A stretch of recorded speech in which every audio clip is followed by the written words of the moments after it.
there was an executive order issued last night, which eliminates some of the stacking ability of some of these tariffs. How it's rolled out is that each one of the tools that is available to the president has been prioritized.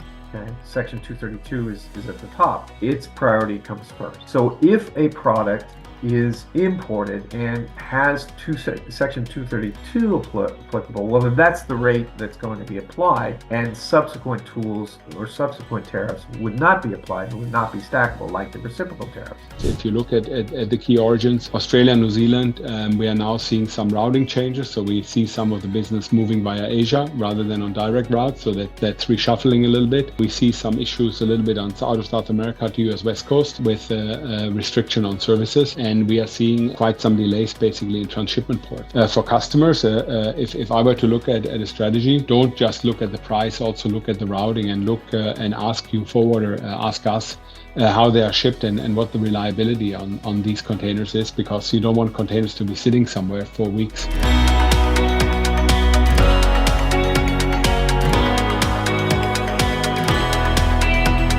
I'm Sid Patel, CEO of Beverage Trade Network and International Bulk Wine and Spirit Show. I have here amazing team of Nigel.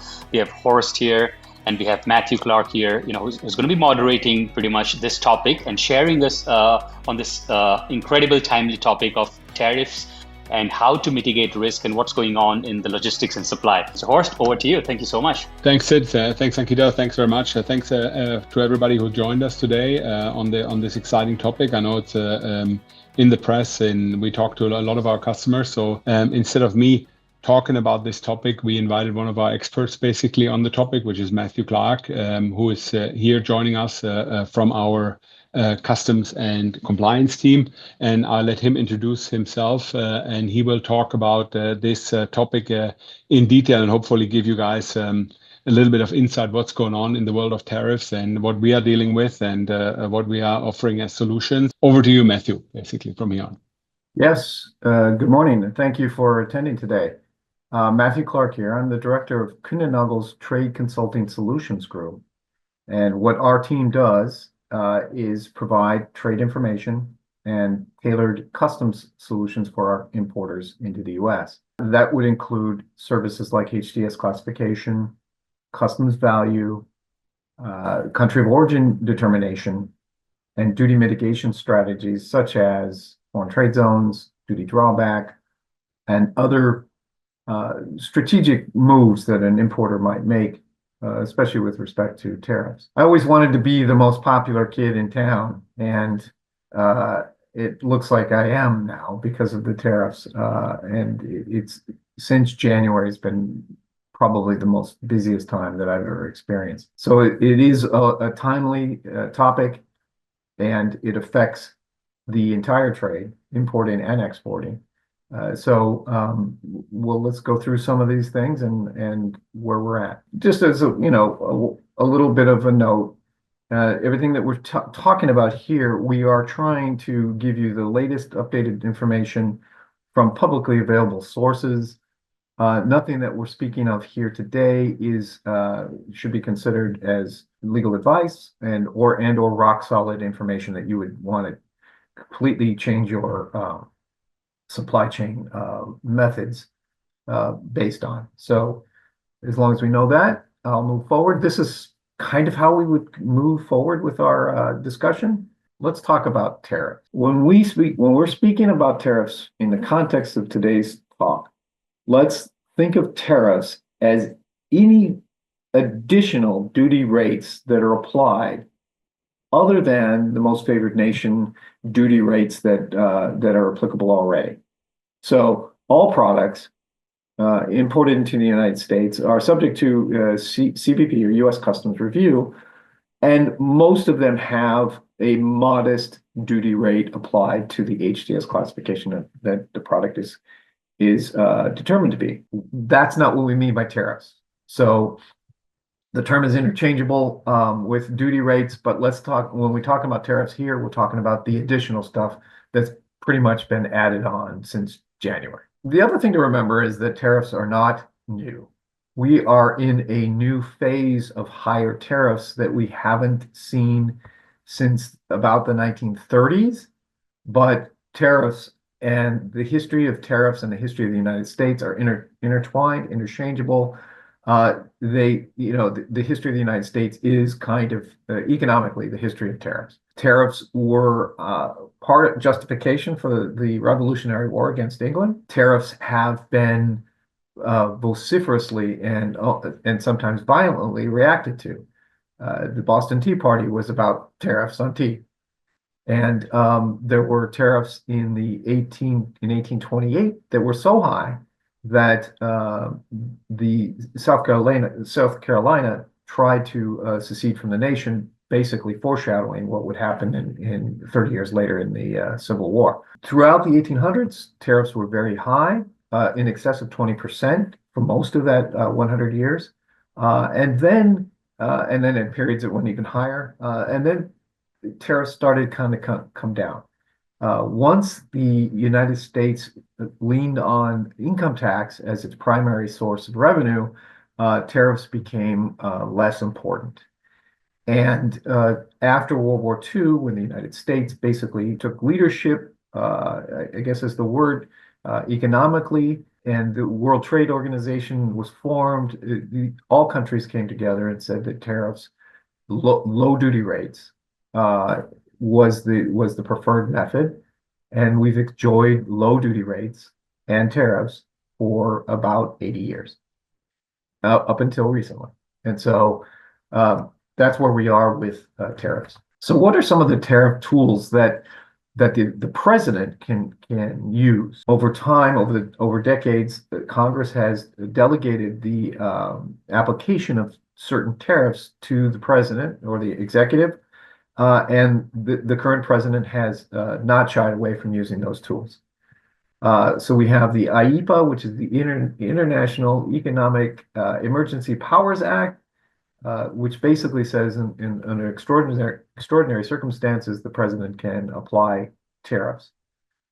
Section 321 is people call it a loophole. It's more like a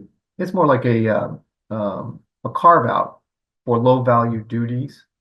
Anything under $800 that comes in for one importer for one conveyance in one single day, basically hadn't required duties or an entry. There's the reciprocal tariffs, which pretty much fall under IEPA as well.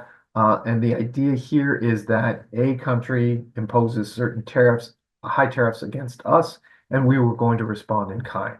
That's the idea, the understanding that this administration has kind of portrayed. There's Section 301, and Section 301 should be familiar to importers. It's been around since 2018. If you will recall, there were 4 big lists of products, mostly aimed at China, where tariffs can be applied to products up to about 25%. But with that came a lot of exclusions. And 2 of those lists were taken to court, and they are still in the courts, and to see whether they were applied legally. But there were a lot of exclusions that everybody enjoyed during that time. So we had this on the face high tariffs, but in the reality, the background was that these tariffs, much of it didn't apply. Okay, and then finally there's Section 232, which deals with primarily with steel and aluminum. And automobiles and automobile parts. So those are the tools that the president is using to effectively apply these tariffs against import products. And again, remember, the tariffs are applied on the import side. The importer pays the duty rate, pays the duty on those amounts. So even though by name it's a tariff against a country or a country's products, it's the importer who pays for those tariffs. So where are we at today? Well, unfortunately, this slide is already out of date. Things move so fast that generally this is applicable, but there needs to be a footnote to this slide. Section 301 have been around for a long time, up to 25% on Chinese goods. Section 321, that was the low value duty amounts, that's gone. Primarily, the biggest country that shipped goods that applied for Section 321 was China by far. By eliminating that against Chinese products, who pretty much have killed the Section 321 or low value de minimis, they call it, loophole. I don't like the word loophole, but that's what it is. Now an entry is required. There are minimum amounts required on imports. And so if you were shopping from, some with some online company, there are several out there, you'll notice that those rates, or the price that you paid has been increased. Amazon and a few other companies like that. Then there's the IEPA. The executive went after Mexico and Canada 25% on all products, and then backed off of that, saying that any product that's eligible under USMCA would avoid those tariffs. So generally, if you think it's 25% from Mexico, 25% from Canada, unless it's USMCA eligible. Then, of course, that increased the interest in USMCA eligibility, right? Now, is my product a product that can come in duty free based on that? The Section 232, again, primarily steel and aluminum. A lot of products were added to the steel list, and same with aluminum. And then there were these products that are called derivatives, which were basically not necessarily considered steel or aluminum products in the HTS, but were added to this list anyways, because there's a lot of steel or aluminum component or percentage of the value. So that shocked a lot of importers as well, because they normally didn't have to consider that. And then finally, the reciprocal tariffs. And the reciprocal tariffs were 10% on all countries, except for certain countries that had a very, very high country-specific rate applied to them. The president pulled back on that and said, okay, we'll put a pause on that, those country-specific tariffs, very high in some cases, and just apply 10% on all countries except for China. And so that's where we're at. We're at 10% generally across the board for all countries. And then certain countries have very high additional tariffs, which, if you recall, in the 1800s, 20% was the average for a very long period of time, and that was considered very high. So we are in a period now of very high tariffs. So digging down a little bit deeper, the Chinese tariffs and the de minimis, otherwise known as Section 321 elimination, several executive orders applied. You have a basic 20% on top of all Chinese products right off the bat. And then there was added 84%, or now it's risen to 125%, which can be, extremely expensive and this is not considering stackability or the application of other tariff regimes, Section 301s, anti-dumping. It really could be almost prohibitive to import from China in certain circumstances. And then, of course, Section 321 has pretty much been eliminated for anything under $800. Now an entry is required. And even the postal exemptions there's minimum amounts applied. What's the impact of all this? The e-commerce operations and certain companies have had to change their model. There is obviously logistics costs, entry processing time will surge, lots of chaos and confusion, especially with smaller companies that are normally sourcing from China, have to look for other sources or pass those costs on. Canada and Mexico, the big shocker was that the executive was targeting Canada and Mexico. The justification was basically fentanyl, which is a drug that was being imported through Mexico or generally, but also Canada and from China. And then immigration issues and challenges that the U.S. felt needed to be corrected. So currently we are at 25% on most Canada and Mexican goods, 10% on energy products. And then there's the carve out, of course. If a product is eligible under USMCA, then of course that can come in duty free. So there are, and again, what's the impact of immediate interest in qualifying goods through USMCA, which is not easy. It requires application of certain rules that are applicable. obtaining a certificate of origin or generating one. It's not just as easy as, well, it was made there, so it's automatically applicable. And woe to the importer who cannot justify the USMCA claim. We've seen some importers make that claim without the ability to support it through documentation and evidence, and the consequences can be very high. Steel and aluminum, of course, falls under the Section 232. Here, this application was already considered in 2018 and 19. So the proclamation is not really an executive order, it's really a proclamation expanding the list of steel and aluminum and derivatives. All exclusions were pretty much effectively ceased. All arrangements with other countries were gone. Steel happens to be a very protected and vocal industry in the U.S. And the idea here is that we raise the rates to make the steel industry more competitive in the international scene. Finally, auto tariffs and USMCA considerations, another proclamation. Again, this is all falls under 232.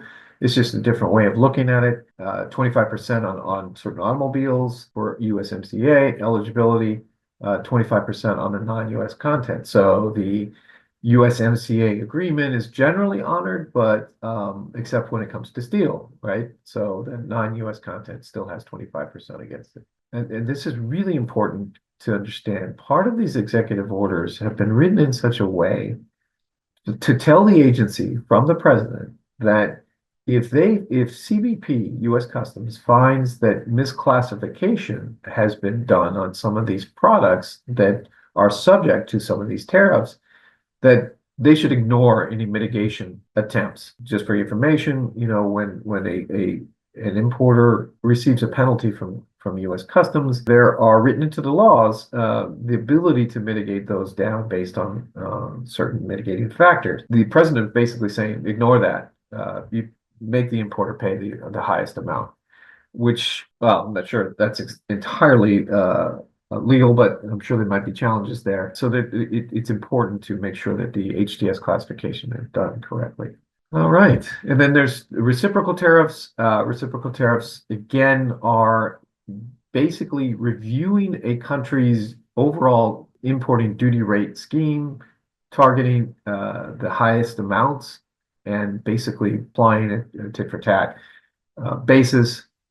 And in general, that's not exactly how it was applied. What ended up happening is each country certain countries got a high amount based on the trade deficit that we had. And then that was almost immediately pulled back, and 10% was applied on all countries, all products, unless they're exempt. There are exemptions built into critical materials, pharmaceuticals, semiconductors, autos, and energy. The semiconductors was followed up with a memorandum from the U.S. From the president, basically clarifying what he means by semiconductors, which includes certain computer chips and data processing machines and the like. But followed up with that with public comments like, we're going to review that and see if we can't just apply tariffs again specifically on semiconductors. And here's an important thing, is that no drawback is available on these reciprocal tariffs. Duty drawback is the ability for an exporter to claim duties that were paid on an imported product that were eventually exported. These are very old laws built into the legal structure of the United States that go back to the founding of the country. They're meant to encourage exporters and exportations from the United States. So it's head scratching as to why no drawback is available on these reciprocal tariffs. But that's where we're at. So what are some of the challenges that have rolled out because of the way that these were rolled out, and the applicability of some of these tariffs have created lots of challenges for the trade and for customs brokers who represent the importer as an agent. Some of these have been rolled out rather quickly.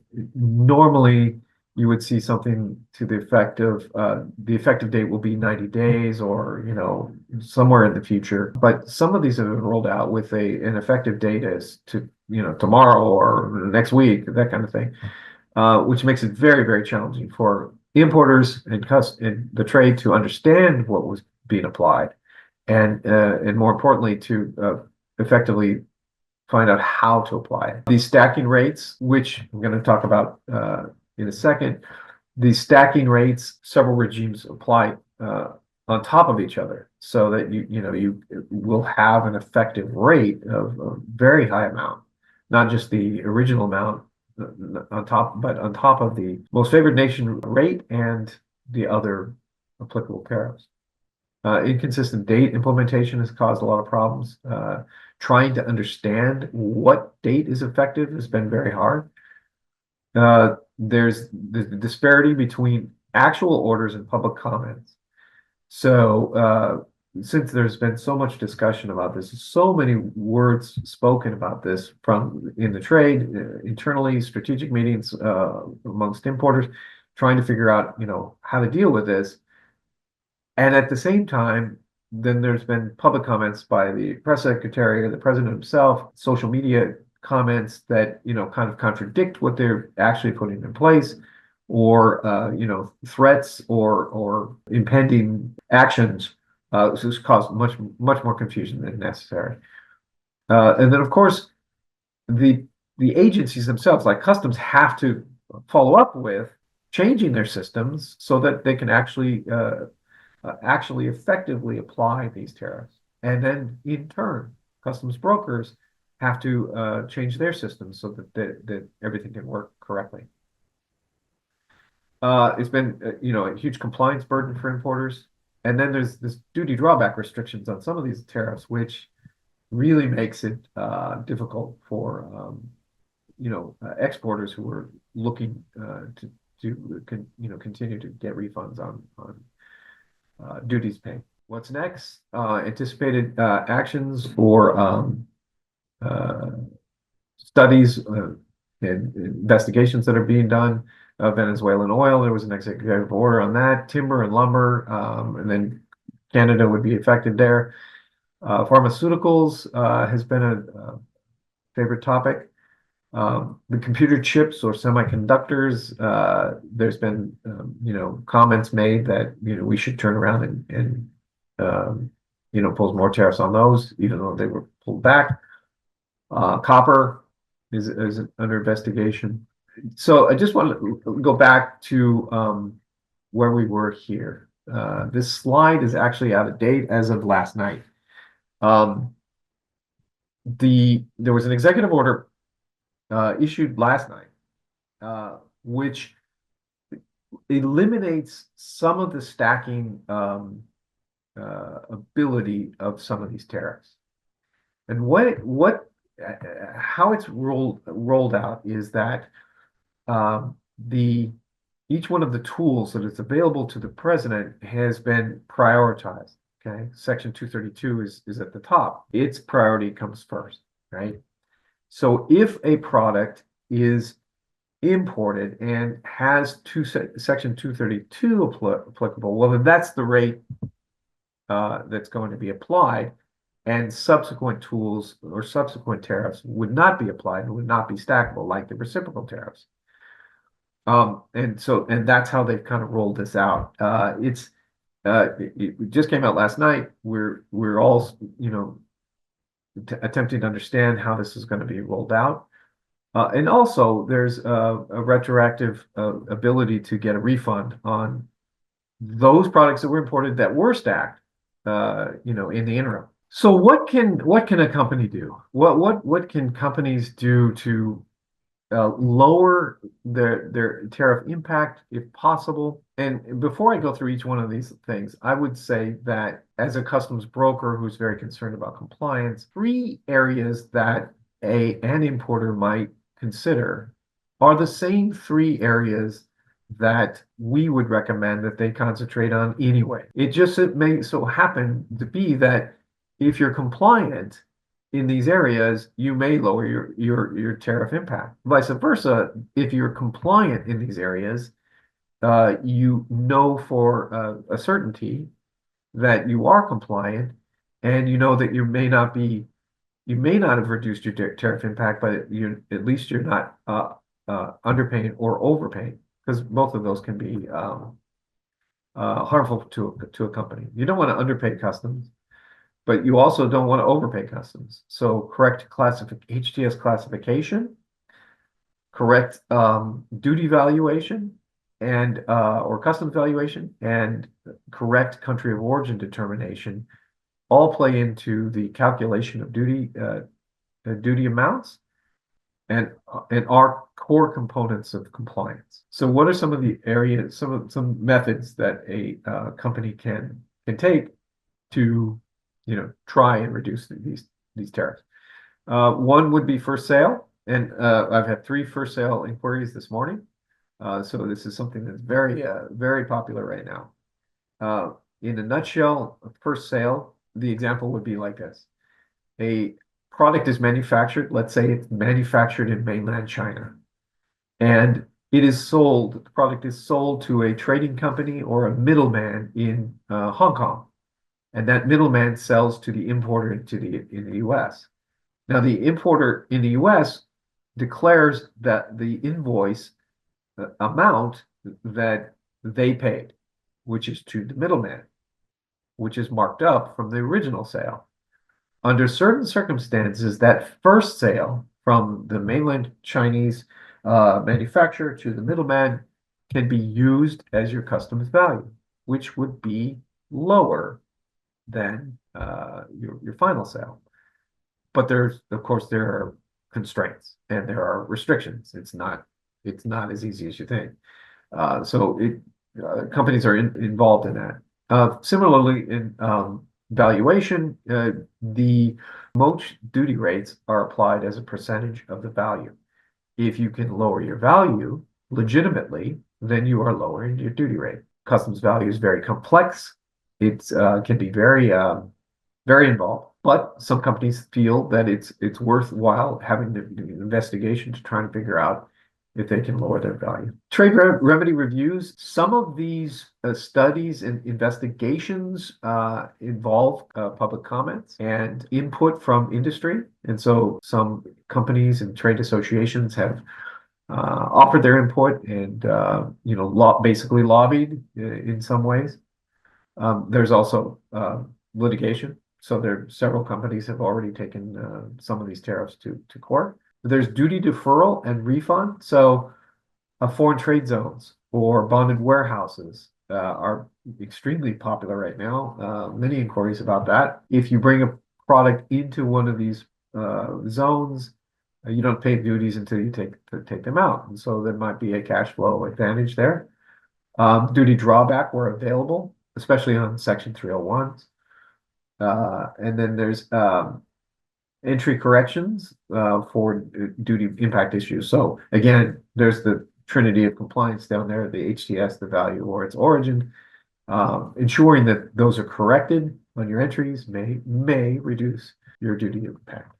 Classification engineering is kind of, again, an HTS classification issue. There may be situations where if I've made some changes to my product in, overseas at the manufacturing site that are modest and low cost, I may be able to change these to its classification and therefore enjoy a lower duty rate because of the HTS subheading. It's complex. It requires a lot of forethought. But it's possible. It's possible. Origin engineering, again, in these multiple complex manufacturing scenarios that involve multiple countries, what is the correct country of origin can be an interesting review, and companies are taking advantage of this, trying to figure out what's the best country to have the manufacturing done in, have the country of origin determined as. Because all of these tariffs are applied against the country of origin. If it comes from China, then the China tariffs are applicable. But if that product was substantially transformed in another country, And what that substantial transformation is, requires investigation, but basically could change the country of origin. Taking advantage of free trade agreements like the USMCA, understanding the rules of origin there, and then ensuring that your product is eligible because it conforms to those rules is a way of mitigating these tariff impacts. And then exclusions. Now, exclusions were pretty common with the Section 301s. Those are pretty much eliminated now, and not a lot of exclusions apply. But working with your customs broker closely or with a consultant to ensure that all the exclusions possible are taken advantage of are other ways to lower your duty impact. We zipped through that pretty fast, but I'm available to take any questions that might come up. Just to bring a little bit back on the wine and spirits, so fantastic information. Wanted to know, guys, if you've seen some movement in the bulk routes, or some countries which have low sort of duties have started getting more bottling orders, or some activity has picked up from there, and any changes, any actions, any big buyers changing some course of routes. I guess that's a question for me.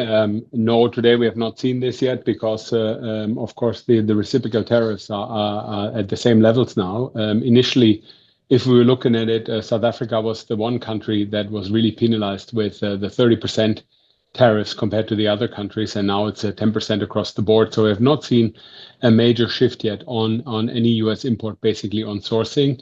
In the end, I think on the bulk wine side, what we are seeing now is from a perspective, we are of course only in the space of transportation and as a transportation provider there. But I think in some cases, buyers also depend their decision on the landed costs, so the cost of the goods plus the cost of transport, basically, and not necessarily on the country of origin. So that's maybe a shift that we have seen over the past years, really, and that there is now more inquiries on the commodity rather than the origin. Essentially, that's what we are seeing, but we have not seen any major shifts because today the tariffs are the same for everybody. Initially, we had thought that there would be a shift on some sourcing, particularly also on some of the bottled wines, but this has gone away a little bit. I think if you look at the overall volumes or the overall strategies that our customers have, and I think there's no clear strategy to be seen. We have different customers that have different strategies, from a customer that continues to ship to customers that have stopped shipping. It depends, I think, also a little bit on how much inventory you're holding, how your contracts are with some of the customers that you're dealing with, right? But there's no clear strategy that we are seeing that customers are taking, or no clear path that customers are taking. It's very individual, basically. We have, to Matt's point, we have now several customers that are shipping their goods into customs bonded warehouses, and they hold them, and they're hoping that when the goods enter for consumption, there might not be a tariff anymore, and they avoid the tariff. But that's a gamble, of course, that you can take. It could also go the other way, that the tariffs go up, basically. So yeah, but we don't have a clear pattern that we are seeing in our side of the business yet. Any good examples of actionable answers to this? Like, how do you suggest companies should navigate the next 45 days, let's say? I think really stay close to the market, right, and really look what's happening there, essentially, and see what wine is coming available in the market, and then see how this is changing in terms of transportation. I mean, to the question that Luke passed on the service and alliance changes, this is a major topic, right? The carriers are shifting the alliances now, and the alliances are shifting. They're shifting the port calls, and we've seen some delays basically on the shipping side. If you look at schedule reliability, we are at about 50% right now. So 50% of the containers arrive on time, 50% don't. And particularly the China impact on anything that is coming essentially from Asia, which is also potentially impacting Australia and New Zealand, that is problematic. But we also need to see how does this affect in the end the European trades that are quite strong on the wine and spirits, basically, and what effect will this have on volumes coming in from Europe, and how will this change? And there's of course also the tariffs for Chinese-built ships that are coming in. 17% of the ships that are coming to the US are Chinese built, and this would have a negative impact, obviously, again on the business, because the carriers would have to pay for those ships. Now, how many of those ships are actually carrying beer, wine, and spirits? This is something we don't have because the data is not available. But we know that 17% of the ships that are coming into the US are Chinese built and would be affected by these tariffs, basically. And based on everything we know today, and that's more Matt than me, but it starts on October 1st, and it's a scaled approach upwards, but it might have an impact. Yeah. There's one carrier that was quite vocal about this. It's a niche carrier, which is ACL. So this is a carrier that moves cargo between Europe and the US, and they only operate Chinese-built ships. And they said if this really comes into effect, their rates would surge, basically, because they don't have any other ships that they could deploy. So they are a niche carrier on a very small trade. That's not representative of all the carriers, but this is one carrier where specifically they've already come out and said this would be very, very complicated for their business. Maybe Horst, do you want to share anything apart from what we've spoken? Any other insights? From our perspective, like I said, we are seeing quite some shifts. We are seeing essentially a lot of inquiries still coming in for wine. We believe that the business will continue and customers will continue to ship. But we are, like I said, we are not seeing yet a clear path as to what's the best path forward and what's the best way. Right? We're trying to help as much as we can and trying to educate customers. And here, I think, obviously, with Matt giving a little bit of insight here, I saw some comments where people said, "Wow, this is a lot of information and it's very detailed," right? Which I understand, and it's quite complicated, but it's also a very fluid situation for us. Yeah, it's something that is happening.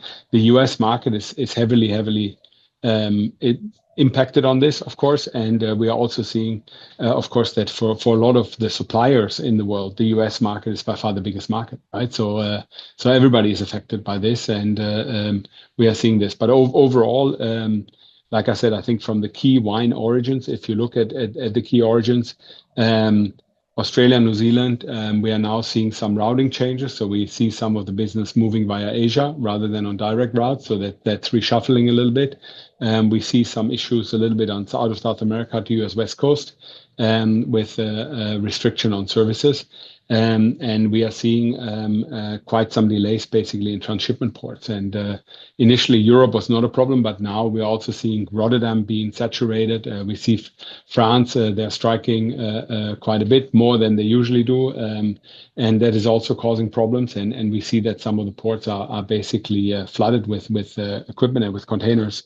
And this is causing delays for the shipping. So I think for customers, if I were to look at a strategy, don't just look at the price, also look at the routing and look and ask you forwarder, ask us how they are shipped and what the reliability on these containers is, because you don't want containers to be sitting somewhere for weeks and not shipping, because if you don't have either you might be subject to tariffs or you might not have any cargo basically, and saving some money on the front end might cost you on the back end. So it's really look at various options and look at what you can do. Okay, we have a couple of questions.